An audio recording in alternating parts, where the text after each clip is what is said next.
Bonjour à tous et merci d'être venus pour cette conférence sur comment rompre avec le système, idées pour une économie communautaire. Donc le but de cet exposé, ça va pas être un programme politique pour vous expliquer comment on le acquis, c'est simplement de donner certaines pistes de réflexion sur en fait comment arriver à la fois à être en marge du système pour se protéger d'éventuelles pressions et être quand même dans la société parce que on n'a pas encore assez de poids pour faire une contre-société. Donc cet exposé se divise en 3 parties, donc incarner ce que l'on veut transmettre, une défense de la décroissance qui malheureusement n'est pas toujours très bien vue dans nos milieux, et fonder des communautés d'entraide. Donc, on va commencer tout de suite par la première partie. Donc, incarner ce que l'on veut transmettre. Déjà, incarner ce que l'on veut transmettre, on va déjà commencer par développer le fait qu'il faut sortir de cette atteinte qu'on voit souvent du grand soir ou de l'homme providentiel qui va venir. Donc, voilà. Ensuite, incarner ce que l'on veut transmettre, c'est être comme Cyrano de Bergerac, nous voyons là, admirable en tout et pour tout. Et puis former les enfants, ou les petits-enfants d'ailleurs, avec un idéal porteur. Donc pour introduire cette partie, parce que je vais introduire chaque partie par une chanson, je vous propose la chanson « Tu es le bourgeois » du groupe Île-de-France, qui est un groupe de rock identitaire français. Voilà, on l'écoute.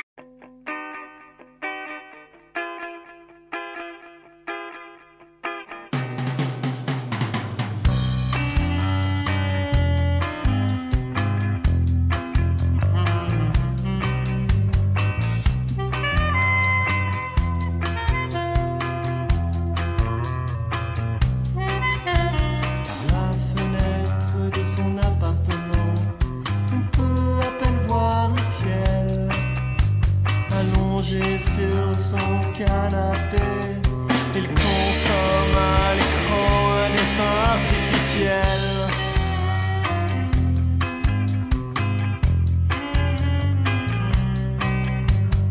Mais soudain, il perd le fil de son égoïsme tranquille. Il rêve de partir à l'aventure, loin du confort qui endort. Doucement, sa conscience lui murmure: il est temps d'apporter un changement radical à mon mode de vie occidental. Il est temps de faire violence à mon âme pour guérir le mal. Oh, je suis né pour tuer le bourgeois, tuer le bourgeois qui est en moi. Je suis né pour tuer le bourgeois, tuer le bourgeois qui est en moi.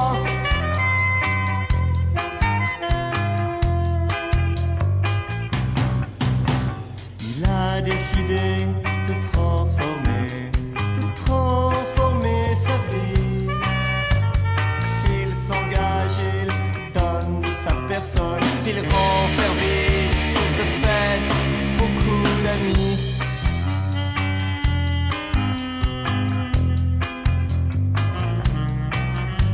Aux dernières nouvelles, on ne sait pas s'il est en guerre ou en pèlerinage, à la tête d'une armée d'analphabètes et d'anciens voyous. On dit de lui et de ses camarades qu'ils sont prêts à tout.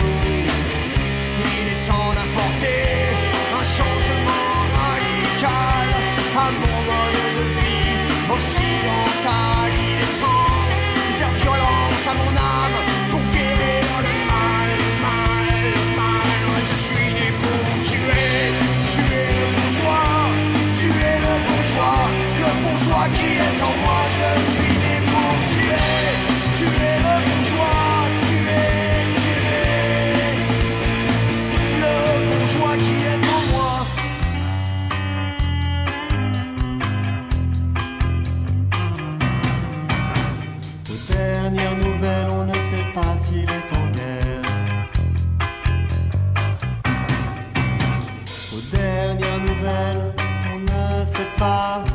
s'il est en guerre.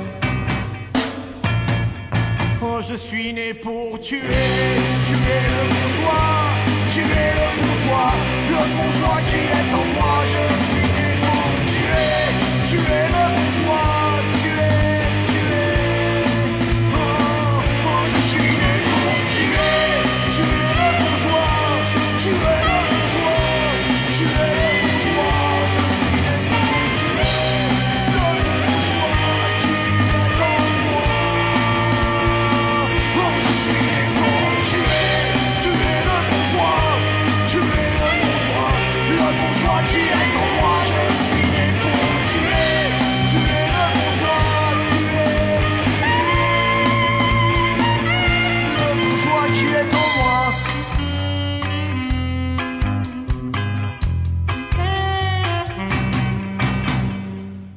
Comme vous l'avez compris, un des objectifs de cet exposé est de nous inviter à tuer le bourgeois qui est en nous. Donc, on va commencer par la première sous-partie, donc sortir de l'attente du grand soir ou de l'homme providentiel. Donc, on voit beaucoup dans nos milieux certains qui disent quand on aura gagné ceci, quand on aura gagné cela, ou quand un tel viendra nous sauver, quand alors on entend même l'OTAN des fois, Poutine, enfin il y a tout le temps l'idée d'un sauveur, mais et là je vais inviter à notre table un grand personnage français, je vais citer, qui malheureusement, on ne sait pas pourquoi, est très mal vu dans la société actuelle, le maréchal Pétain. Donc faites loyalement un retour sur vous-même. Vous vous joindrez alors à ceux qui ont compris et qui, pour sauver la patrie, travaillent avec moi à réveiller les indifférents, à ranimer le courage des tièdes et à briser la résistance des égoïstes et des profiteurs. Il est vain de transformer les institutions si on ne transforme pas les âmes. Donc le maréchal Pétain dans son discours du 4 avril 1943 qu'on peut lire dans ce très bel ouvrage, La Révolution nationale, quand le maréchal parle aux Français. Donc, pardon. Alors, c'est vrai que on a vu quand même, notamment dans le siècle dernier, plusieurs tentatives de redresser les pays européens, de sortir de la décadence, et elles n'ont jamais marché. Et pourtant, on peut voir que certains avaient quand même des hommes forts à leur tête, un bon gouvernement, avait réussi à redresser l'économie. Et je pense que, mon avis, est que si ça n'a pas marché, c'est justement parce qu'il n'y a pas eu cette fameuse révolution des âmes où le peuple se joint à la cause nationale. Alors ensuite, donc la deuxième sous-partie, ça va être admirable en tout et pour tout, comme Cyrano de Bergerac que nous voyons là, qui j'aime beaucoup. Alors c'est vrai que c'est un peu dans la continuité en fait de ce que je viens de dire, mais on a tendance à beaucoup s'informer sur tout ce qui ne va pas. Donc par exemple la franc-maçonnerie, certains films qu'on voit beaucoup, certaines pubs qu'on voit partout. Et c'est vrai que à force d'être la tête dans le guidon sur ce qu'on voit pas, on oublie que sur ce qui ne va pas, en fait on fait un peu la même chose que les antifas, c'est-à-dire de se positionner seulement en contradiction par rapport à un système qu'on ne veut pas, sans proposer autre chose. Et l'autre chose justement qu'on doit proposer, on doit le puiser dans nos saints, dans nos modèles, dans les héros nationaux, notamment dans l'évangile, dans la vie de Jésus, qu'on est censé imiter, dans les héros français, dans les héros littéraires, parce qu'on peut voir déjà Cyrano, mais dans Vol de nuit, on a un bon exemple aussi du sens du devoir. Et là, l'idée, ça serait aussi d'inviter à se plonger dans autre chose que le petit train-train quotidien, à revoir les vies des grands héros français, des grands héros même littéraires, pour s'en inspirer et pour s'imprégner en fait de ce qu'ils ont pu, parce que c'est vrai qu'on vit une époque difficile, mais il y a eu d'autres époques difficiles, il y a eu d'autres d'autres épreuves que d'autres avant nous ont dû affronter. Et voilà. Et donc ça passe, entre autres, notamment par le langage. Quand on veut, on entend beaucoup c'était mieux avant, notamment par des personnes qui malheureusement sont quand même imprégnées, un peu malgré elles, de cette société, donc de cette façon de parler moderne, de cette façon de manger moderne, de tout un mode de vie qui est moderne et qui ne correspond pas du tout à ce qu'on veut transmettre, à l'idéal qu'on veut incarner. Donc c'est vrai que, et c'est pour ça d'ailleurs que j'ai choisi la chanson Tu es le bourgeois, c'est-à-dire qu'on a tendance à vouloir changer les autres, vouloir conseiller, pas par charité, hein, mais on oublie des fois que nous-mêmes on doit se transformer pour transformer la société, et que ce qu'on veut incarner c'est une société où il y a où on parle correctement, où a priori il y a une certaine droiture des hommes, un certain sens du devoir des femmes et du dévouement. Et on voit par exemple certaines femmes qui regrettent qu'il n'y ait plus de droiture masculine, mais qui ne veulent pas avoir le sens du dévouement. Et à l'inverse, certains hommes qui se plaignent de pas trouver de femmes droites, mais qui vont que vers les féministes ou les femmes entre guillemets, c'est pas tellement entre guillemets, c'est juste que le mot est un peu vulgaire, mais les femmes faciles. Donc a priori, si on veut une femme droite, on n'a pas peur de la difficulté et de se prendre un râteau. Donc, on voit malheureusement dans la jeunesse certaines tendance un peu à se dire oui, on voudrait une société plus droite, mais comme la société est comme ça, on se conforme à la société. Et donc je vais finir par former les enfants. Donc là encore, c'est une continuité, parce que les enfants, en fait, avant d'écouter ce qu'on leur transmet par les paroles, vont nous observer, vont nous imiter.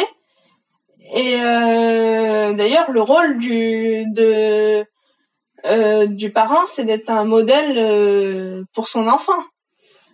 Et malheureusement, on voit aujourd'hui des personnes, encore une fois, qui vont demander à leurs enfants d'être droits, de penser comme il faut, mais qui eux-mêmes, dans leur mode de vie, dans leur façon de se comporter en général, vont pas transmettre en fait aux enfants ce qu'ils veulent que leurs enfants soient. Et mais notamment par les sujets de discussion. Encore une fois, on revient sur le fait de parler que de ce qui ne va pas. Il y a certains sujets qui ne concernent pas les enfants parce qu'ils ne sont pas prêts à l'entendre, parce qu'un enfant n'a pas à entendre avant qu'un enfant doive se confronter à la vraie vie, il a besoin aussi d'avoir un cadre où on lui montre des idéaux. Alors, il y a pas mal de moyens de leur proposer ces modèles, mais notamment la lecture de contes, de vie de saints, de vie de héros français. On a pas mal de CD sur un prénom d'un saint ou sur l'histoire de France qui nous rappellent ça. Et aussi un dernier point que je voulais évoquer sur la formation des enfants, c'est que on a tendance pour les livres pour enfants à prendre un peu la première chose qui vient du moment que ça plaît aux enfants. Sauf que ce qui plaît aux enfants, c'est ce qu'on va leur proposer. Et on voit que certaines personnes, par exemple, vont acheter des livres à la bibliothèque sans trop regarder vont prendre des livres à la bibliothèque sans trop regarder ce que c'est. Et quand on écoute le livre audio ou quand on regarde le livre, on voit que même si c'est pas directement les plus provocants, parce que effectivement, la plupart des gens dans nos milieux vont pas vouloir qu'on montre Kevin est une princesse à leurs enfants ou qu'on leur fasse écouter Pablo qui se fait et ses amants, quoi. Mais il y a des choses qui vont faire passer de manière plus insidieuse toute une mentalité moderne et dont on se rend pas compte. Et c'est vrai que malheureusement, quand on va à la bibliothèque, déjà il n'y a pas le sens du beau. Les livres pour enfants qu'on trouve à la bibliothèque sont vilains au possible. Enfin, encore, je suis gentille. Alors que ce qu'il faudrait, c'est vraiment montrer du beau, de l'artistique aux enfants pour qu'ils aient justement cette envie plus tard de reproduire cette beauté qu'ils ont vue. Et puis enfin, ne pas laisser l'éducation de nos enfants à d'autres personnes, parce qu'on voit aujourd'hui, ne serait-ce que l'école républicaine, c'est le premier des organes de transmission malheureusement. Et on a tendance à, sans trop s'en rendre compte, délaisser l'éducation pour réfléchir à ce qu'on offre à nos enfants. Et on se retrouve facilement à ce que l'enfant passe plus de temps, par exemple, chez la nounou que chez nous, ou à la crèche que chez nous. Et c'est vrai que ça fait partie aussi d'un système où l'enfant va être un peu va s'affilier, va s'identifier finalement à une autre personne. Et dans ce cas, si on choisit une autre personne, il faut vraiment que le choix soit réfléchi, parce que ça peut être les premières années en fait d'un enfant, c'est ce qui va former pendant toute sa vie ce qu'il va être. Et c'est vrai qu'on a tendance à un peu l'oublier. On entend beaucoup, oui, mais bon, ils comprennent pas, ils se rendent pas compte. Et, en fait, peut-être qu'ils s'en rendent pas compte, mais leur imaginaire est imprégné de quelque chose qui des fois ne correspond pas à ce qu'on veut leur transmettre. Et là, je vais finir encore une fois par une citation du maréchal Pétain qui s'adresse aux instituteurs de France, mais je pense que c'est quelque chose qui concerne aussi les parents, les grands-parents, tous ceux en fait qui veulent apporter aux enfants qui leur sont proches une droiture et une éducation. Dans tous les commandements militaires que j'ai exercés, depuis les plus modestes jusqu'aux plus élevés, j'ai toujours eu le goût et le souci de rejoindre dans leur nature les hommes qui dépendaient de moi, de me faire comprendre d'eux et de gagner leur confiance. C'est cette confiance qui m'a soutenue aux heures sombres. Donc là, c'est le discours du 3 septembre 1942 aux instituteurs de France. Et donc là, je vais développer un peu sur ce que j'en ai compris. Oui, c'est mon point de vue, parce que c'est mon exposé. C'est surtout qu'on a tendance aussi à se préoccuper de ce qu'on transmet, mais sans gagner finalement la confiance de l'enfant. Et gagner la confiance de l'enfant, ça passe aussi par lui faire comprendre que quand on lui dit quelque chose, c'est pas juste non comme ça pour le plaisir ou oui comme ça pour le plaisir, c'est oui parce que ou non parce que. Et ça, un enfant qui a compris que quand il y avait un non, c'était parce que quelque chose et pas juste non, il va obéir beaucoup plus facilement qu'un enfant à qui on dit non mais sans rien expliquer. Hop. Alors, on va passer à la deuxième partie, c'est-à-dire ne pas avoir peur de la décroissance. Donc la décroissance, qu'est-ce que c'est? Bon, là, je me suis pas embêtée, j'ai pris la définition de Wikipédia. Donc la décroissance est un concept politique et social prônant une réduction de la consommation. Né dans les années 1970, il s'appuie sur l'idée que la croissance économique ne garantit pas l'amélioration des conditions de vie de l'humanité. Donc cette partie se divise encore une fois en 3 sous-parties. Donc la décroissance est-elle encouragée par les élites?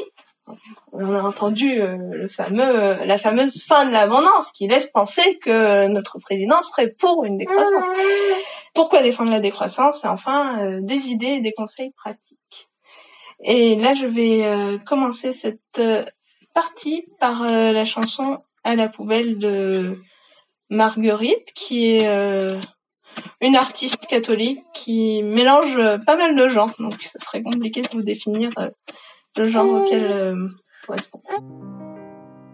Comment donc veux-tu que ça marche, que je puisse vraiment t'aimer, quand les machines sont en marche, l'obsolescence programmée? Comment donc veux-tu que je dise je t'aime ayons beaucoup d'enfants quand c'est le temps des marchandises, de l'éprouvette et de l'écran? Nous sommes des compétiteurs, comment serais-tu mon Ulysse? C'est la vraie loi de Schumpeter, l'innovation destructrice. Offre-lui tous et sans regret, non ce n'est pas toi la plus belle, la grande Vénus du progrès, mon bref amour c'est la poubelle. On s'achète le gadget, puis on jette l'obsolète. On se paye la merveille, puis on raye la plus vieille. Faut qu'on prenne cette aubaine, et l'ancienne à la belle. La nouvelle nous appelle, tout le reste en ribambelle. Et pour la poubelle de Babel, l'iPhone 7, le 6 à la poubelle, la tablette, la table à la poubelle, EasyJet, la terre à la poubelle, Internet, le planche à la poubelle, prêt à porter, la couture à la poubelle, prêt à manger, la cuisine à la poubelle, la fivette, le sexe à la poubelle, le speed date, l'amour à la poubelle. Comment veux-tu qu'on s'accommode, qu'on se fiance et qu'on s'épouse quand il nous faut suivre la mode, ne rien perdre du flot des news? Qui peut être parent ou maître quand tout est cool et sans péché? Nous n'avons plus rien à transmettre que nos dettes et nos déchets. Que nos sentiments soient jetables, c'est déjà un bel objectif, pourvu qu'ils soient bien recyclables et voués au tri sélectif. La bien-aimée de la croissance, l'élu de ces bonnes nouvelles, ce n'est pas toi à l'évidence, mais notre adorable poubelle. On s'achète le gadget, puis on jette l'obsolète. On se paye la merveille, puis on raye la plus vieille. Faut qu'on prenne cette aubaine, mais l'ancienne à la belle. La nouvelle nous appelle, et tout le reste en ribambelle. Et pour la poubelle de Babel, PS4, la 3 à la poubelle, GTA, nos jeux à la poubelle, Ikea, le meuble à la poubelle, GPA, la mère à la poubelle, les experts, ton père à la poubelle, sur Twitter, la pensée à la poubelle, le surhumain, l'humain à la poubelle, c'est mieux demain, l'aujourd'hui à la poubelle. Comment donc veux-tu que ça marche, que je puisse vraiment t'aimer quand les machines sont en marche? L'obsolescence programmée. Bientôt nous serons immortels, Mais ce sera pour tomber en panne, pour être mis à la poubelle. parce qu'on ne sera plus au programme.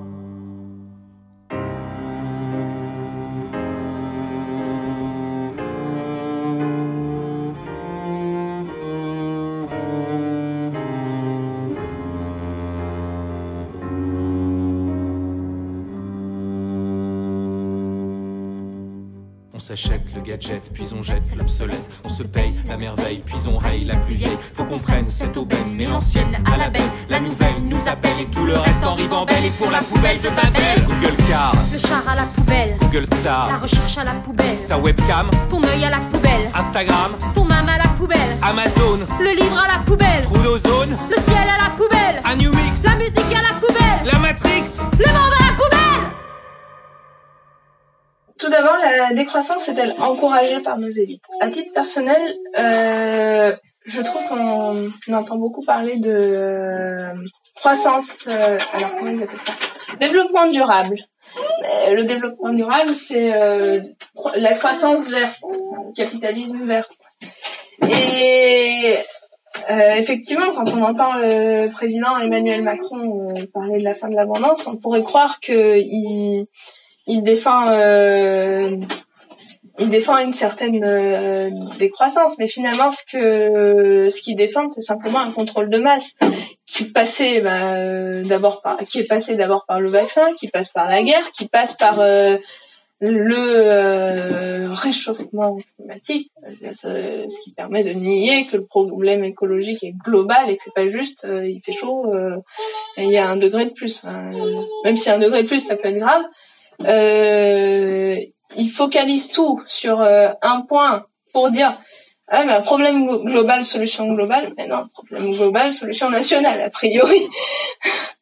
Et donc je vais justifier le fait que la décroissance n'est pas encouragée par nos élites par des solutions justement, mais que j'ai trouvé dans ce journal qui malheureusement n'est pas si proche de nous que ça, mais qui est intéressant. La décroissance. Et bon, après, ils sont pas trop mal, parce que l'action du mois qu'ils proposent, c'est de lire Bernanos. Donc ça va, ils sont entre les deux, on va dire. Ils ont pas fait tout le chemin, mais ils vont peut-être venir. Donc, les citations. Donc, toutes nos certitudes sont ébranlées. Tout ce qui semblait infini touche à ses limites. La solution viendra d'une croissance nouvelle, réorientée. La transition écologique est une opportunité. Donc, Elisabeth Bornstein. Donc, on voit qu'elle ne parle pas du tout de décroissance, mais de transition écologique, ce qui veut dire on va vous on va traquer si vous mettez votre chauffage à 19,5, mais vous inquiétez pas, nous on va continuer à se chauffer à 25 et à aller aux vacances aux Bahamas 3 fois par mois. Non, c'est pas vraiment l'idée a priori. Ensuite, c'est une erreur fondamentale d'Emmanuel Macron parlant de la fin de l'abondance que de donner raison à tous ceux qui voient dans la décroissance l'avenir du pays. Annie Genevard, vice-présidente des Républicains, à France Info, le 25 août 2022. Donc là encore, on voit que c'est quand même une idée qui leur fait un peu peur dans le fond, parce que si on était décroissant, forcément ils auraient moins d'impact sur nous. Ensuite, le défi climatique, on y répondra par la science, le progrès et l'investissement, et non pas par la décroissance. Éric Ciotti. Donc en gros, on va répondre aux conséquences du progrès par le progrès. Pourquoi pas? Et donc je pense que on est à peu près là, on peut à peu près dire quand même que la décroissance, c'est quand même une idée qui leur fait peur. Et on le voit d'ailleurs au fait que tous ceux qui... par exemple, imaginons, vous avez un terrain, il est à vous. Vous êtes déjà obligé de vous raccorder à l'eau et à l'électricité. Donc vous trouvez un moyen de ne pas dépendre de l'eau et de l'électricité et de vous approvisionner de façon autonome. Il faut quand même demander les autorisations, il faut remplir le papier 5 bis de tel code de loi, de tel machin. Ou alors, vous avez un terrain non constructible, mais qui est quand même a priori à vous. Vous voulez construire dessus, non pas une barre d'immeuble, mais simplement une petite habitation qui s'adapte, par exemple une cabane, tout simplement. Eh ben non, si elle fait plus de 20 mètres carrés, et si elle n'est pas raccordée, eh ben vous êtes hors la loi et vous risquez une amende de 500 € par jour. Donc, ouais. Bon, je vais enchaîner sur la deuxième sous-partie, sur pourquoi défendre la décroissance. Alors, la première des raisons, elle est tout simplement économique, c'est-à-dire que, a priori, si vous êtes ici, on est à peu près tous d'accord sur le fait que l'État actuel ne veut pas notre bien et qu'au contraire, il veut plutôt nous soumettre. Et une des façons de nous soumettre, c'est la TVA, qui est une taxe à la consommation de 20%. Et on remarque que proportionnellement à leur salaire, les personnes qui gagnent peu dépensent beaucoup plus que celles qui gagnent beaucoup. Et beaucoup plus aussi dans des choses qui des fois ne sont pas, on va dire entre guillemets, pas essentielles, mais c'est pas, enfin, qui vont. Alors, il faudrait que je trouve. En fait, si vous voulez, une taxe de 20% sur tout ce qu'on consomme, c'est quelque chose qui va directement dans les poches de l'État et contre nous. Et en fait, la décroissance étant une réduction de la consommation, et en réduisant notre consommation, on réduit ce qu'on donne au système. Donc, donner le moins d'argent possible aussi à nos ennemis en général, parce que on voit l'État, mais la grande distribution, on peut pas dire qu'ils veulent notre bien. Un exemple tout bête. Et admettons que demain, le président Emmanuel Macron dise vous vendez pas plus d'impôts de 100 grammes de moutarde par famille et que une famille de 6 enfants se pointe là, eh ben ça sera quand même pas plus d'impôts de 100 grammes par famille. Donc l'homme ou la femme célibataire qui est parfaitement dans le système et qui décide de jouir sans entrave, ça va. Et la famille nombreuse, et ou tout simplement mince, le Covid a repris. Passe vaccinal dans les grandes surfaces. Vous allez vous allez à l'entrée d'une grande surface, qu'est-ce qu'ils vont faire? Ah ben non, on vous prend pas, vous avez pas le passe vaccinal. Et toutes les grandes surfaces sans exception. Donc leur donner de l'argent en se disant oui, mais en attendant ils le font pas, c'est déjà un peu, c'est un peu donner le bâton pour se faire battre, puisque si demain ça vient, ils vont appliquer tout ça. Et l'argent qu'on ne leur donne pas, de fait, on va le donner à des gens qui le méritent plus, notamment des bouchers, des poissonniers, des petits fabricants des petits artisans, tout simplement, de tout et rien. Et en plus, ça fait aussi une économie en général, parce que même si admettons, les tomates qu'on va acheter au marché sont plus chères. Au marché, on va pas devoir passer par le rayon chocolat, puis par le rayon confiserie, puis par le rayon électroménager pour réussir à arriver à nos tomates. Donc, de fait, on va moins acheter et on va en avoir pour notre portefeuille puisque on n'aura pas eu toutes les tentations de ce système qui est fait comme ça. On nous montre le mythe d'être heureux parce qu'on a acheté la nouvelle télé. Et d'ailleurs, on le voit, quand on va dans les grandes surfaces, il y a des choses qu'on n'achète jamais. Et ben quand on les vend, on se dit tiens, pourquoi je prendrais pas ça. On le fait pas forcément parce qu'on a déjà un cadre dans la tête, mais il y a quand même une idée, tiens, j'aurais peut-être besoin de ça, et puis ça peut servir, et puis ça, on sait jamais. Et puis ça, de toute façon, pour 1 €, et sauf que finalement, on se retrouve à dépenser beaucoup plus que si on s'était restreint à la base et si on était allé d'abord dans tel commerce pour acheter telle chose dont on a besoin, dans tel autre pour acheter telle autre chose et dans tel autre pour acheter telle autre chose. Déjà parce que on n'aurait pas eu le temps de flâner et de dire tiens, et si. Et finalement, on se retrouve à vivre plus simplement, mais aussi à vivre déjà plus en accord avec nos principes et plus sain aussi pour nous, parce que la tomate bio que vous achetez en grande surface, ça vaudra jamais une tomate qui a été produite par un maraîcher local. Ou la butternut origine France, même bio, elle vaudra jamais la butternut que vous achetez chez un maraîcher qui vous dit bon, moi je suis producteur à tel endroit, nous on met rien du tout, on fait que des traitements. Parce que là on sait d'où ça vient, on sait ce qu'on achète et on sait pourquoi on l'achète. Et donc oui, la santé, je l'ai développée. Et voilà. Donc on va passer aux idées et aux conseils. Donc d'abord, pour chaque achat, même le plus basique, toujours se demander pourquoi on l'achète. Donc est-ce que c'est un acte nécessaire, donc de besoin vital. Par exemple, j'ai besoin d'acheter de la nourriture pour faire mon repas de ce soir, ou de demain soir, ou de cette semaine. Est-ce que ça peut être aussi un acte militant, tiens, je vais acheter là parce que ça me permet de soutenir telle ou telle idée que je défends. Ça peut être aussi pour tout simplement les cadeaux de Noël, a priori. Mais toujours penser à pourquoi on l'achète et avoir... si on l'achète en se disant « je sais pas trop pourquoi je l'achète, mais c'est pas cher », déjà c'est mauvais signe, a priori. Et c'est vrai que là, déjà, on se libère d'un certain nombre de tentations et on est déjà dans une logique de décroissance puisqu'on réduit déjà notre consommation rien qu'en se disant « si je ne sais pas pourquoi je l'achète, je ne l'achète pas ».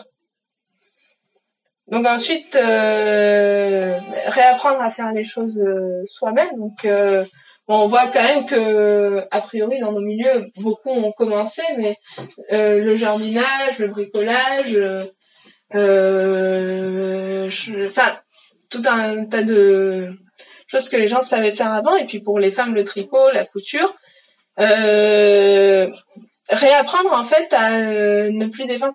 Ne serait-ce que si 25% des femmes étaient couturières, a priori on n'aurait pas besoin d'aller dans du prêt-à-porter parce qu'on trouverait facilement une couturière, même sûrement plus cher que le prêt-à-porter, mais qui fait aussi des choses qui vont nous durer plus longtemps. Et bon, dans la mesure du possible, préférez ce qui est réutilisable à ce qui est jetable, tout simplement parce que ce que vous réutilisez, a priori, vous l'achetez occasionnellement quand vraiment la chose réutilisable est abîmée. Et la société du jetable, c'est aussi la société du jetable pour tout. En fait, le mode de consommation, enfin tout ce qu'on va faire en fait va induire une mentalité dans nos esprits. Et le jetable, ça va aussi induire, pour moi, une tendance moderne, c'est-à-dire de tout jeter, jamais réparer, jamais se dire, bah, tiens, ça je peux le réutiliser de telle manière, ça je peux en faire telle chose. Ça... On voit que avant, on va dans le grenier d'une mamie, ne serait-ce que c'est à la Maxime, on trouve tout un tas de pots de yaourt empilés parce qu'ils ont été lavés et gardés soigneusement au cas où. Et pourtant, c'est très bien rangé, mais il y a le tas de pots de yaourt, il y a le tas de ceci, il y a le tas de cela, parce que en fait, il y avait tout le temps l'idée de, on sait jamais, je pourrais m'en servir. Donc, l'idée, c'est pas non plus de tout entasser tout le temps, mais préférer quand même, dans une tendance globale, choisir le réutilisable au jetable, ça reste, enfin, c'est déjà aussi se remettre dans une idée où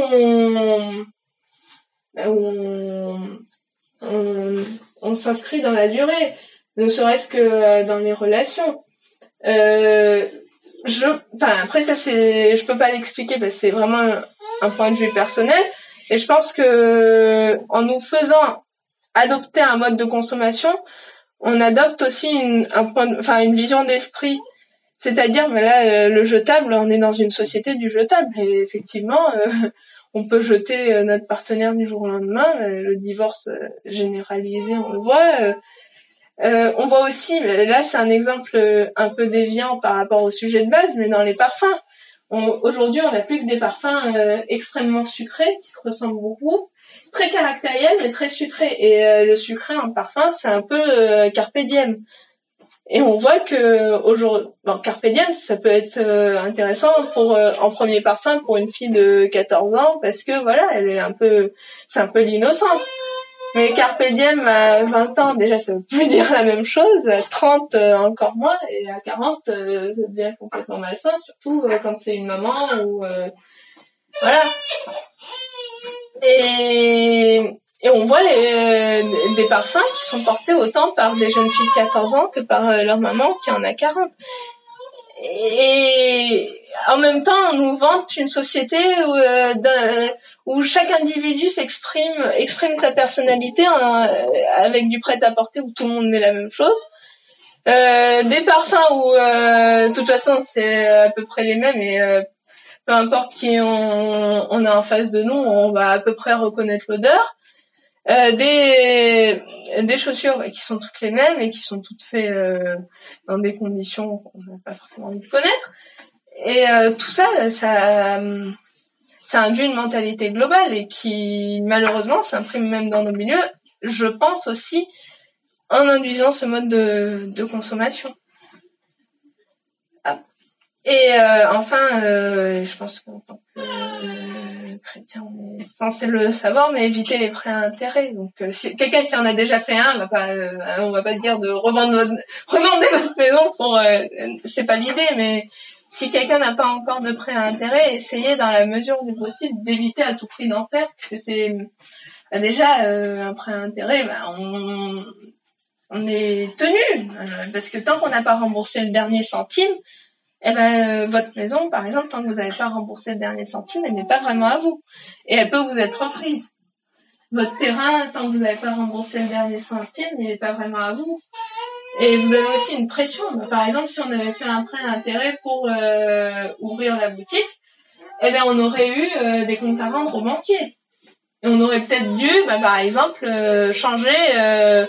Là, effectivement, on a mis nos économies dedans. Si ça marche, tant mieux, on arrivera à en vivre. Et si ça marche pas, on n'aura plus d'économie, mais on n'aura pas un prêt sur le dos qui nous tient et qui est... Enfin, en fait, finalement, la fameuse main invisible d'Adam Smith, lui, il invente ça. Mais c'est cette main invisible qui en fait, nous tient accrochés au système, notamment par les prêts à intérêt, notamment par la consommation de produits du système, notamment par le fait de nous persuader qu'en fait on a besoin d'eux. En fait, en nous induisant le fait qu'on a qu'on peut pas être dans une logique décroissante, ils nous persuadent qu'on a besoin d'eux et qu'on a besoin de toujours plus de techniques, de toujours plus de progrès. Alors l'idée c'est pas de dire t'es une maman de 3 enfants et t'as encore un frigo, mais attention, t'es pas décroissante. T'es une maman de 3 enfants et t'as encore ta machine à laver. Mais ça va pas là. C'est surtout de dire savoir à quoi on est dépendant, pourquoi, et s'il n'y a pas un moyen de s'extirper de cette dépendance. Et on va enfin passer à la 3e partie qui est fonder des communautés d'entraide. Donc là, je vais développer ma vision de ce que c'est une communauté d'entraide. Parce que c'est vrai que aujourd'hui, quand on parle de communauté, tout de suite on s'imagine qu'on va vivre tous ensemble sur un terrain, dans des yourtes, et puis avec des dreads et des grosses... a priori, ce n'est pas mon point de vue. Personnellement, après, chacun fait comme il veut. Mais déjà, une communauté d'entraide, c'est une communauté déjà d'amis. Donc les communistes ont les camarades, on a les amis. Donc les camarades, c'est les camarades, c'est le jour où moi je suis en haut, quand même toi camarade, mais camarade Stakhanov, pas camarade pas camarade t'auras la même chose que moi. On l'a vu dans les régimes communistes. Alors que les amis, c'est vraiment on est coude à coude dans un même combat contre une oligarchie. Et c'est une amitié générale, c'est pas juste on n'est pas d'accord sur ça, on va en faire fi, mais attention, le jour où j'ai gagné, tu vas voir. Et donc les liens forts entre amis, c'est déjà les personnes qui sont proches de nous, entre autres politiquement, on va pas se leurrer, parce que des personnes finalement qui vont être trop éloignées de nous sur certains sujets. Si demain il y a entre guillemets, parler de pas attendre le grand soir, mais admettons demain il y a une révolution, on va se retrouver face à face. Donc de fait, il y a quand même une distance intellectuelle qu'on doit garder, de dire on défendra quand même la droiture face à la décadence. Même si on apprécie telle ou telle personne qui est dans cette société décadente. Et le fait d'avoir des amis qui pensent à peu près comme nous, déjà ça aide pour la formation des enfants, ça permet que les enfants fréquentent d'autres enfants qui sont à peu près éduqués de la même manière. Ça aide aussi parce que on a besoin de se sentir soutenu, de savoir qu'on n'est pas seul. Et ça aide aussi à se sentir bien en général, à se sentir membre justement d'une communauté, mais pas d'une communauté comme les hippies où on est baba cool dans des yurts et puis quand on a arrêté de fumer on peut plus s'entendre. C'est plutôt une communauté où il y a 2 possibilités, c'est 2 voisins choisis pour ceux qui ont la possibilité d'investir à plusieurs sur un terrain. Et de dire on va construire à telle distance, mais chacun a sa spécificité et on est voisins choisis parce que on essaie d'être proches, de pouvoir s'entraider, mais on a chacun notre intimité. Ou alors juste d'une vraie entente et d'une vraie solidarité d'un groupe de personnes sur qui on sait qu'on peut compter. Et le but ça va être de vraiment fonder de vraiment former des liens forts entre dissidents tout simplement. Donc une des manières de fonder selon moi des communautés d'entraide, c'est déjà que le plus de personnes possible sortent du salariat, c'est-à-dire qu'il y ait le plus d'entrepreneurs possible. Tout simplement parce que si demain on a un autre confinement, une dictature, une tyrannie plutôt écologiste ou autre, si on reste salarié, on dépend d'un patron qui va nous dire toi t'as le droit de faire ci, toi t'as le droit de faire ça, toi si tu fais pas ça je te vire, toi si tu fais pas ça je te vire, et en fait du jour au lendemain on va se retrouver à plus savoir quoi faire. Effectivement, même quand on est entrepreneur, admettons demain l'État dit si vous fermez pas vous avez une amende de 130 €, on va quand même se poser la question de fermer, mais on aura quand même déjà une certaine indépendance d'esprit, parce que Les soignants qui ont été virés, ils n'ont pas gardé leur chômage pour autant. Donc, finalement, ça va rien changer au fait qu'on n'aura pas d'aide si on n'est pas dans le système. Parce que de toute façon, si on est dissident, ils nous en donneront pas. Par contre, ça va changer le fait que si on sait que tel ami peut nous avoir tel livre, bah, même si la boutique est fermée, on peut toujours dire bah tiens, j'appelle Maxime et je veux tel livre. Si on sait que tel ami sait faire des meubles, bah tiens, j'appelle un tel qui pourra toujours me faire un meuble, même si on est confiné. Si on sait que tel ami, par exemple, est plombier, eh ben tiens, j'appelle et il me fait un devis et j'aurai toujours un plombier. Et etc. Parce que ils peuvent effectivement nous confiner, mais ils peuvent pas empêcher deux amis de se voir et puis bon bah tiens, à l'occasion je regarde ta plomberie. Il se trouve qu'il y a quand même un devis et qu'on paye quand même, mais ça ils sont pas obligés de le savoir. Et donc ça permet quand même d'être déjà un peu à part de cette société finalement, tout en restant dans la société. Et en plus, ça, je suis pas du tout la première à le dire, mais le salariat, c'est une forme d'esclavage parce que on va travailler pour réaliser le rêve de quelqu'un d'autre, pour réaliser l'objectif de quelqu'un d'autre. Donc certes, on est payé une certaine somme, certes, on a la sécurité, mais la sécurité, c'est juste comme le cacheton qu'on donne pour ne plus avoir mal. Ça ne changerait en fait que nous, dans notre tête, on n'a pas cette liberté. Et si s'il y avait pas cette mentalité à vouloir, par exemple, on dit aux femmes faut être indépendante, mais une femme qui dit on va ouvrir une boutique mon mari et moi, on va lui dire ah mais tu veux pas rester salarié toi? Mais de fait on est tous les deux indépendants. Ou alors on va ouvrir deux boutiques différentes. Ah non mais faudrait qu'un de vous deux reste salarié quand même. Alors, faut être indépendante, mais pas du système. Faut juste être indépendante de son mari. Ça c'est très bien, mais du système, non. Donc, faire la potiche pour un patron, très bien. Mais être vraiment indépendante, ouvrir sa boutique, devenir couturière, ouvrir telle ou telle chose, ça, non. Ça va pas. Et ça, on le remarque même chez les soi-disant féministes. Ah, les femmes peuvent faire ci, les femmes peuvent faire ça. Ah, tu veux ouvrir une boutique? Mais tu veux pas plutôt travailler? Non, mais parce que, quand même, c'est important, hein. Donc, voilà. Et enfin, j'ai voulu finir par le fait de renforcer l'amitié qu'on aura fondée. Et ça, c'est quelque chose d'assez important dans la mesure où... dans beaucoup de mouvements politiques ou de mouvements on va dire militants, on voit qu'on va se voir pour les événements militants, mais par exemple on va pas chanter ensemble, on va pas aller organiser des repas, on va pas aller organiser telle ou telle chose qu'on va faire vraiment entre amis pour renforcer l'amitié. Et ça c'est tout un tas de choses qui sont aussi fondamentales que le fait de militer, parce que si on est juste côte à côte, mais pas coude à coude, finalement, il y a rien qui nous lie vraiment aux autres. Alors que s'il y a une vraie amitié où on sait que, tiens, une fois par mois, on va organiser un repas chez l'un d'entre nous. Tiens, on va chanter ensemble. C'est très important, le chant, parce que s'il y a vraiment un lien qui se fait par le chant qui est assez exceptionnel. On voit rien que quand on chante une berceuse à un enfant et quand on lui fait écouter une musique enregistrée, la différence. Et d'ailleurs, il y a une conférence très intéressante de Thierry Bouzard sur le sujet, qui a d'ailleurs édité plusieurs livres de chant, notamment les chants de notre identité qu'on voit là. Et c'est vrai que c'est assez...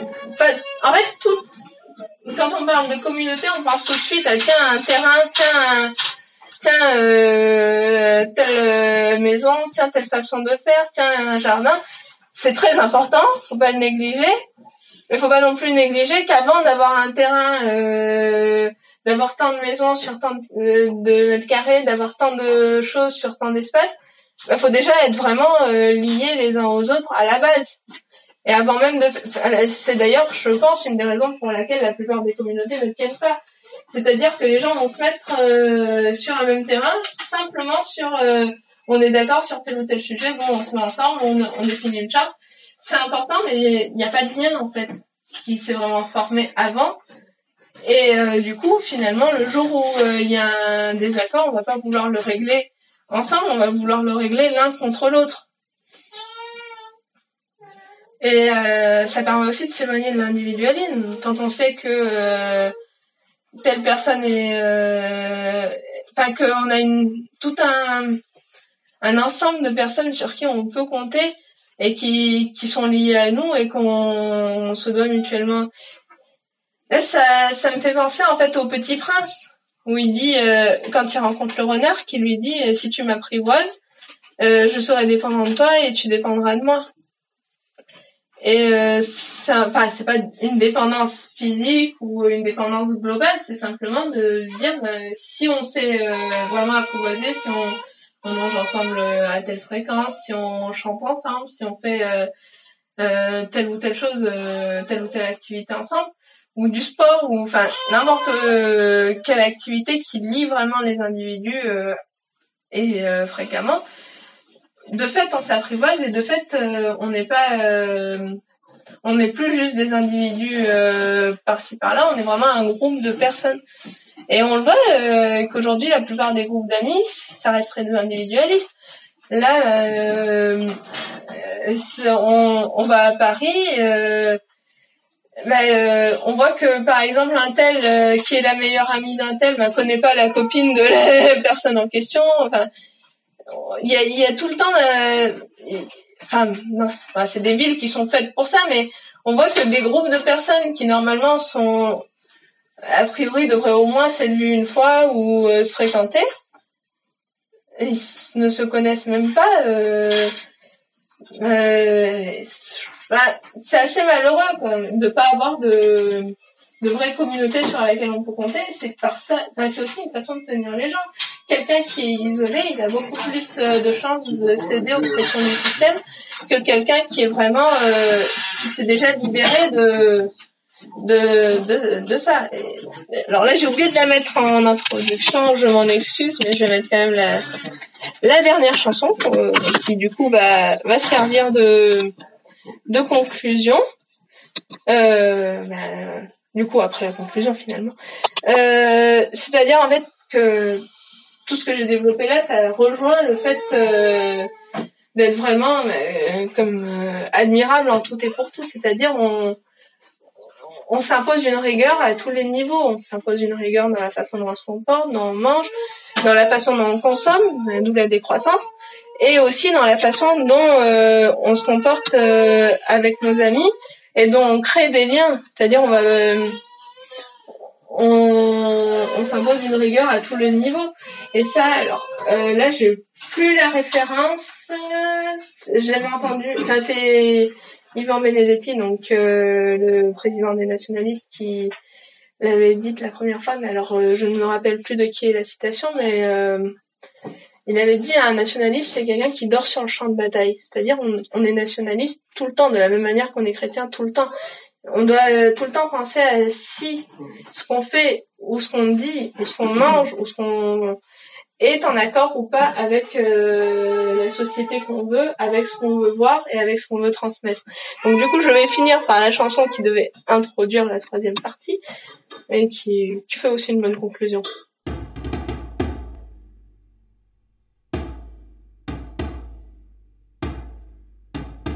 Ton arrière-arrière-grand-père, il a défriché la terre. Ton arrière-grand-père, il a labouré la terre. Et puis ton grand-père a rentabilisé la terre. Et puis ton père, il l'a vendu pour devenir fonctionnaire. Et puis toi, mon petit gars, tu sais plus ce que tu vas faire dans ton petit 3,5, ben trop cher, fret en hiver. Il te vient des envies de devenir propriétaire et tu rêves la nuit d'avoir ton petit lopin de terre. Ton arrière-arrière-grand-mère, elle a eu 14 enfants. Ton arrière-grand-mère en a eu quasiment autant. Et puis ta ta grand-mère en a eu 3, c'était suffisant. Pis ta mère en voulait pas, toi t'étais un accident. Et pis toi, ma petite fille, tu changes de partenaire tout le temps. Quand tu fais des conneries, tu t'en sauves en avortant.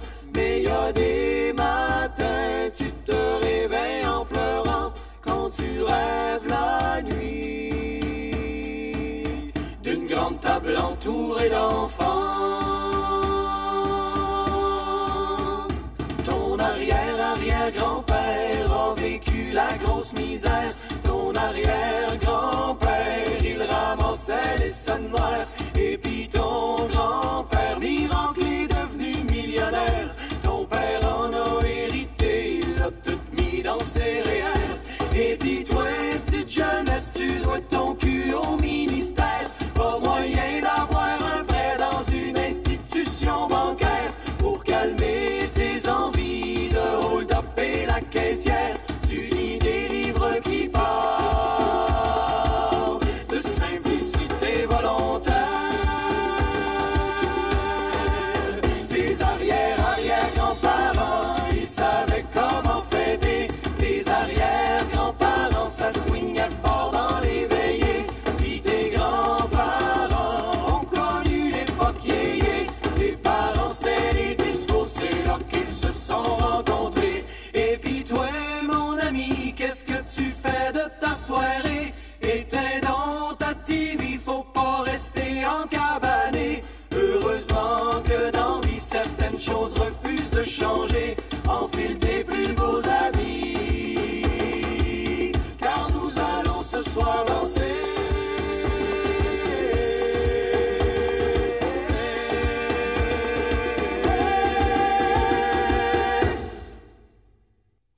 Voilà.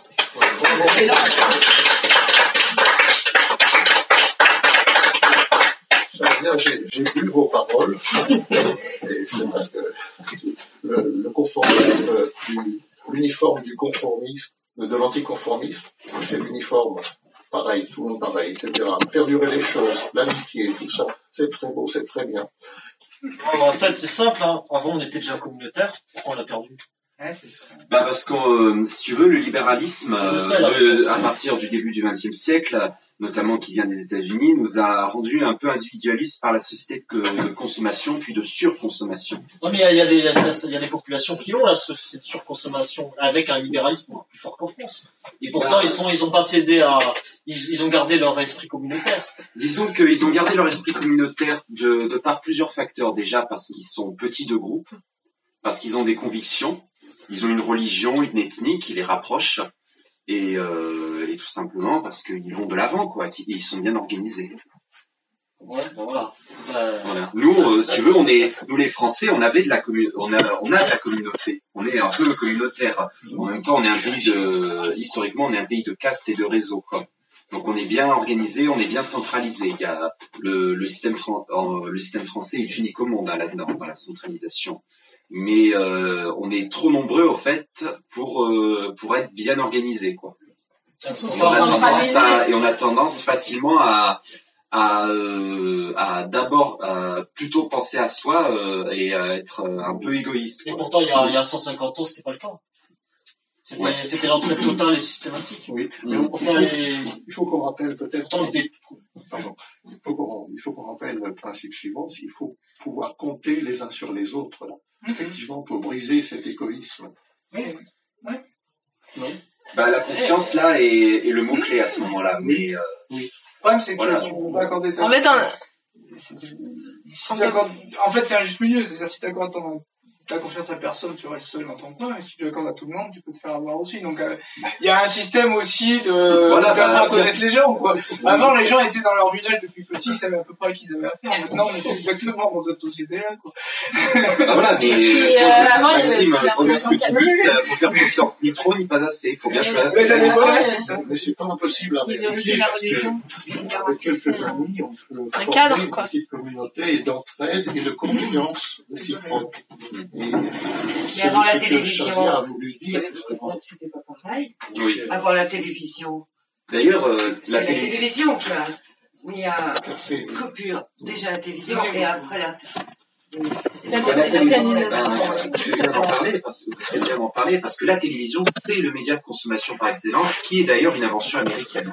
Et qui est surtout le seul ami gentil qui est toujours avec toi.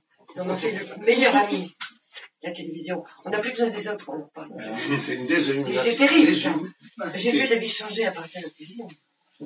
C'est là où Pierre voulait en venir. Vous faites le même constat avec la radio? La radio, non. Non. Mais l'écran, le téléphone portable, oui. Je parle plus du tout, les gens. Avant la télévision et après la télévision, le monde a changé. Moi, j'ai senti ça vraiment. D'accord. Mon grand-père me disait qu'avec l'arrivée de la radio, il avait vu les gens qui arrêtaient de chanter. Et lui, il vivait à Paris. Il était du Jura, mais il vivait à Paris. Et il disait, les gens chantaient. Il dit, moi, quand j'étais jeune, les gens chantaient dans la rue, les maçons. On se promenait pas, on pouvait pas passer dans une rue de Paris sans entendre des chants. Et ça, la radio avait déjà commencé à tuer le chant de chaque personne et donc à rendre finalement, même si on avait peut-être une qualité des chanteurs qui était meilleure à la radio, mais c'est pas pareil, ça déshumanisait les gens. Il faut qu'on réapprenne à chanter ou à jouer. Non, il faut supprimer la télévision. Supprimer cet ami qui a pris la place de tout le monde. Et ça, je pense que la plupart des gens ici... C'est pas compliqué maintenant, parce que... La plupart des gens ici n'ont plus de télé, déjà. Et il n'y a qu'à voir, quand je vois mon père qui la regarde encore, on voit pratiquement que des publicités, donc c'est... Majoritairement, avec les informations, c'est facile de s'en les faire. Ça n'arrange rien de supprimer la télévision, mais si on rate les générations connes, c'est plus jeune, hein. Les générations. C'est déjà pas mal d'enlever la télévision. Parce que avant, je me souviens, avant la télévision, le dimanche, on allait chez ma grand-mère et tout le monde parlait. Le jour où il y a eu la télévision, on était là et on regardait la télévision. Plus personne ne se parlait. Et là, je me suis mis à haïr cet engin parce qu'effectivement, Mais ouais, je rejoins ce que dit Pierre aussi. Ce qui a remplacé aujourd'hui la télévision, c'est le smartphone, c'est le téléphone intelligent. Ça l'a pas remplacé, les gens le regardent. Non, les deux. Ça se rajoute. Oui, mais le truc, c'est que le smartphone, ça se transporte partout et quand on entend quelqu'un, au lieu de se parler, tout le monde est rivé là-dessus. Moi, j'essaie de m'en désaccoutumer moi-même, mais je vois que les générations Z, ceux qui sont nés, ceux qu'on appelle comme ça, qui sont nés à partir des années de l'an 2000, ils arrivent pas à s'en défaire. Ils sont dopés à grands coups de shot de dopamine, hein. D'ailleurs, le terme le plus juste, on parlait de décroissance, pour mon avis, le terme le plus juste, c'est je préférerais parler d'autorestriction ou de contrôle de soi, finalement. Parce que finalement, c'est ça, c'est de plus de tendance à céder son smartphone. Quand le concept de décroissance est parfois un peu dangereux, parce que la croissance en elle-même, c'est quelque chose de beau, la croissance des enfants, c'est quelque chose de beau. Oui. Donc, la seule chose, c'est que sur le plan macroéconomique, quand on parle de croissance, on mélange de la croissance belle et de la croissance laide. On met dans les chiffres de la croissance les chiffres de la prostitution ou d'autres choses comme ça. Donc c'est vrai que c'est là où il y a une réflexion sur le macroéconomique qui est très intéressante, mais c'est pas le concept de croissance en lui-même qui est mauvais. Oui, mais enfin c'est le petit bémol que j'apporte, c'est pas le concept de la croissance qui est mauvais, c'est quelle croissance. Il y a de la bonne croissance et de la mauvaise. Faut se poser la question pourquoi les gens sont capables de consommer moins. Enfin, de rentrer vraiment d'incarner la décroissance. Comment ça se fait? Pourquoi ils entretiennent tous l'idée de la consommation, de la jouissance individuelle et de la quête de richesse pour financer cela? Et tout simplement parce qu'ils ont plus de spiritualité. Ouais, on a cassé tout le reste. Voilà, c'est ils cherchent plus le paradis, ils cherchent le... T'as une communauté qui arrive à peu près à être dans une dynamique de décroissance, comme les hippies qui vivent, des hippies qui vivent carrément en communauté dans un petit quartier, dans un petit village. Ouais, mais ils compensent la frustration par du bédo et de la bière. Oui, parce qu'il n'y a rien, il n'y a aucun idéal, il n'y a pas de fierté, il n'y a pas de religion. Encore en France, chez les autochtones, je parle. Bah, c'est celles qui ont décidé de rester religieux ou de redevenir religieux. Bon, c'est sûr, si on est trois copains à redevenir religieux dans un petit coin, on va pas faire grand chose. Ce qui compte, c'est que ce soit une masse assez conséquente qui le deviennent. C'est pour ça qu'il faut convaincre, c'est pour ça qu'on est là d'ailleurs. Oui, puis on échange et on apprend les uns des autres. Et donc, quand les autres verront que nous sommes heureux d'être ensemble, etc., qu'on peut compter les uns sur les autres, ça a un effet attrayant. D'ailleurs, on a peut-être remplacé la spiritualité, mais pour que les gens ne deviennent pas dépressifs et qu'on l'ait entre nos mains, il faut on les ait entre nos mains. Là, je parle pour les élites mondialistes. Hein. Il faut remplacer par autre chose. Et qu'est-ce qu'on l'a remplacé? On a remplacé par nos faiblesses, ce qu'on appelle les faiblesses psychologiques, c'est-à-dire tout ce qui est marketing et le fait de jouer sur nos émotions. Pour qu'on dépense, que ça nous rapporte du plaisir de manière assez temporaire. En gros, c'est ça. C'est l'égoïsme. Hein? Ça peut pas durer longtemps. Il y a un manque. Et justement, comme ça dure pas longtemps. Justement, comme ça dure pas longtemps, les gens y retournent. C'est pour ça que je défendais l'idée de décroissance. C'est-à-dire qu'en fait, on nous maintient quand même dans une société où, enfin, on le voit. Bon, on voit par exemple les filles modernes, notamment on parlait dans la chanson, qui changent de partenaire tout le temps, qui avortent à tout va. Et ben dès qu'elles ont un petit chagrin, j'ai pas pu me retenir, j'ai dû acheter une nouvelle robe à tant d'euros parce que sinon je me sentais trop mal. Puis le lendemain ça va être pareil, et puis le surlendemain ça va être autre chose. Et puis après ça va être encore autre chose. Et en fait tant qu'on s'inscrit pas et on parlait de la croissance, mais en fait, la croissance des enfants, c'est pas la croissance économique. L'idée de décroissance, c'est de dire qu'en fait, la croissance économique ne garantit pas le bonheur global et qu'on n'a pas besoin de croissance économique pour... Le petit bémol que j'apporterais, c'est que pour moi, la croissance n'est pas mauvaise en soi, mais il y a des croissances. Ce qu'on met dans le chiffre de la croissance macroéconomique, il y a du bon et du mauvais. Donc effectivement, quand on nous parle des chiffres de croissance, souvent ça ne va pas aller grand-chose. Parce qu'attention, il faut aussi se méfier de la mauvaise décroissance, parce que il y a une vision malthusienne. Oui, tout à fait, ça vient de la Oui, ça on est d'accord. Qui prend une certaine décroissance pour une dépopulation, dans des visions qui sont assez monstrueuses. Donc c'est pour ça que ça, c'est le contrôle de masse. J'ai tout à fait compris le sens de l'intervention, très très bien. Mais c'est la décroissance entendue au sens de ce travail sur soi, d'avoir une consommation régulée et raisonnable. Mais d'ailleurs, ceux qui ont une vision malthusienne, j'en ai entendu. Alors, j'ai entendu... alors, c'était... quoi, c'était pilote Oui, des gens qui s'interrogent. C'est ceux qui consomment au moins 10 fois plus que la famille... que même les familles nombreuses, qui vont nous dire ah oui mais les enfants c'est quand même pas très éco-friendly parce qu'ils peuvent pas parler français. Ça serait trop dur. Non, c'est pas qu'ils peuvent pas parler français, c'est qu'ils parlent un franglais parce que c'est la langue du futur. Ouais. C'est la langue de leur idéologie. Oui. C'est la langue de leur idéologie, oui. Mais c'est surtout pour dire que en fait ils défendent pas une décroissance, ils défendent ce qu'ils appellent le développement durable, c'est-à-dire oui on veut le progrès, on veut la croissance. Mais on veut... La télévision diffuse la doctrine suivante, c'est tout, l'économie c'est tout. Donc, c'est faux. Il y a beaucoup de choses, beaucoup plus importantes que l'économie. Les politiques ne parlent que de l'économie. Hein. Mais regardez, de droite à gauche, au centre, au milieu et ailleurs, c'est souvent l'économie qui prime. Et ça, c'est catastrophique. Et ça vient aussi de la télévision, de la radio, c'est relayé par tous ces réseaux qui se soutiennent. Non, mais ça vient en primauté par le manque de spiritualité. Oui, c'est tout. Si les gens ne croient pas à la vie après la mort, s'ils ne croient pas qu'il y a des entités toutes puissantes qui gèrent ce monde, oui. s'ils croient que la mort c'est la fin de tout, bah forcément ils vont tous, autant qu'ils sont, être quémandeurs d'une économie qui se développe pour pouvoir jouir. Nous avons un but dans la vie, nous ne sommes pas là par hasard. Hein. Les enfants, c'est très bien, mais alors après nous jouerons, mais nous sommes pas là. Regardez, moi je voyais des oiseaux l'autre jour à 8h du matin, près de la préfecture. Alors il y avait une nuée, mais vraiment incalculable de petits oiseaux qui sont allés en migration, évidemment. Mais ça a duré 1 minute, 2 minutes, c'était magnifique, un merveilleux spectacle. Je dis merci mon Dieu pour ça, parce que il y a un créateur. Hein. Quand on voit le corps humain, la planète, l'univers, l'infiniment petit, l'infiniment grand, pour reprendre Pascal, hein, eh bien on se dit ça peut pas arriver. Le hasard n'existe pas. Hein, le hasard et la nécessité, non.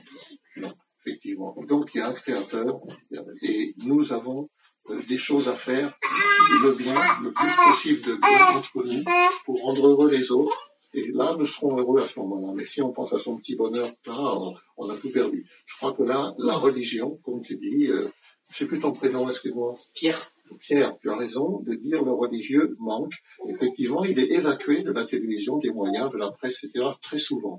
Ou alors moqué tout simplement, de façon éhontée et violente. On voit bien les antifas, par exemple. Il n'y a pas que. Toute la gauche, c'est athée, laïcard, très souvent anti-chrétien, romanticard. Surtout anti-catholique. Ah oui, effectivement. Ah oui. Les protestants, ça gêne pas bien. Mais après, il n'y a pas beaucoup de protestantisme en France, traditionnellement. On voit bien qu'ils gênent pas bien, ils restent dans cette logique matérialiste, alors ils peuvent pas, ils sont pas tellement dérangeants pour le système, au contraire. Votre exposé nous a refait nous rendre compte des dangers qui nous menacent aujourd'hui, parce que nous sommes menés par les gouvernants comme ils veulent un petit peu, et il faut savoir s'en libérer.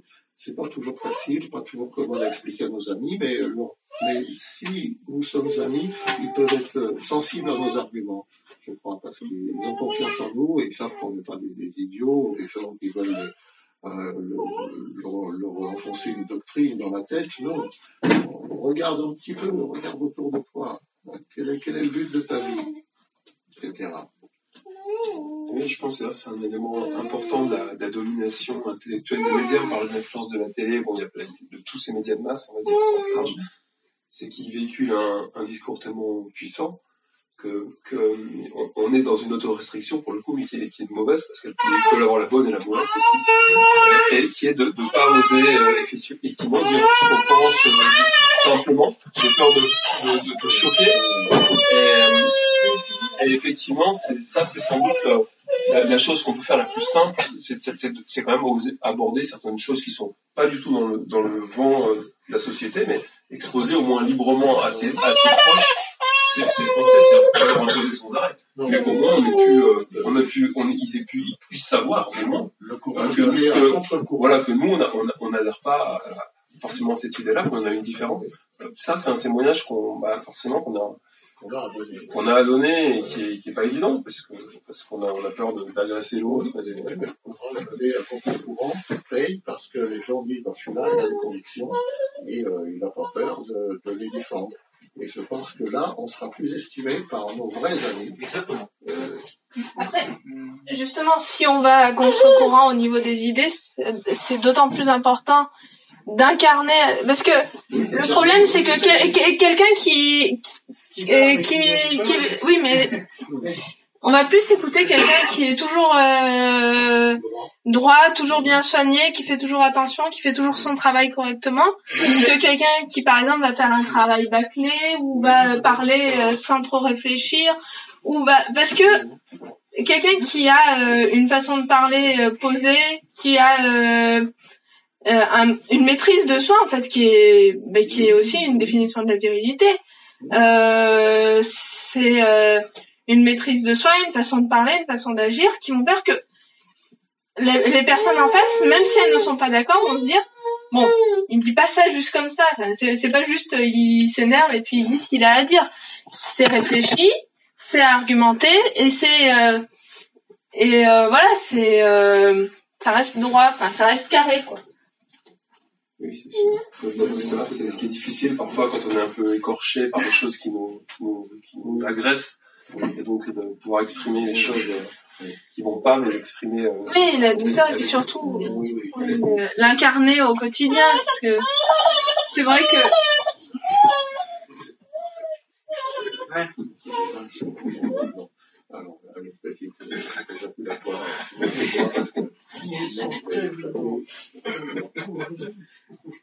Mais si on est sûr de son ils sont pourris tout seuls, mais si vous voulez, comme le cas de Gérald Darmanin au Stade de France cette année, ils se croient dans tout permis parce que ils sont pas punis. Il n'y a pas de. Ils sont jamais confrontés. Il n'y a pas de conséquences à leurs actes. Donc quand tu te sens impunis, tu t'es illimité. Hein. Enfin, tu te sens capable de tout. Oui, bah, ça comprend. Et puis, ils sont tellement pourris en eux-mêmes. Ils sont tellement décomposés. LGBT, ces machins. C'est tellement pourri que c'est comme une poutre qui est pleine de vermine et qui va tomber toute seule. Moi, je me fais pas de soucis. Bon, j'en suis contente. Moralement, c'est déjà le cas. Après... Mais même physiquement. Oui. Regarde, les États-Unis qui sont à la base de tout ça, bah, ils osent pas. Ils demandent quand même pour parler, parce qu'ils sont pas si sûrs de leur force. On est incapable de faire une guerre, nous. On est beaucoup trop corrompus. On est nuls. Oui. On est nuls. On doit avoir une armée. Quand vous dites nous, ça faut préciser, parce que nous, les Français, on est prêts à se battre, mais il faut pas oublier qu'il n'y a pas de guerre juste. Oui. C'est ceux d'en haut qui sont capables d'organiser une guerre. Mais ceux qui veulent la guerre, c'est Zelensky. Ah bah Zelensky, c'est juste une marionnette. Ceux qui décident pour la guerre en Ukraine, ils sont à Washington et au Pentagone.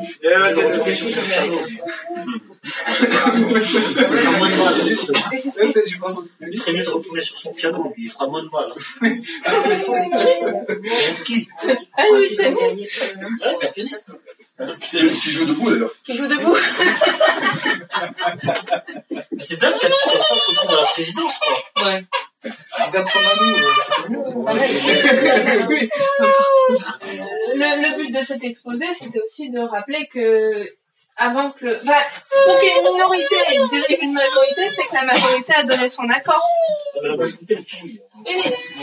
C'est toujours pareil, elle est en partie désinformée, mais elle le veut aussi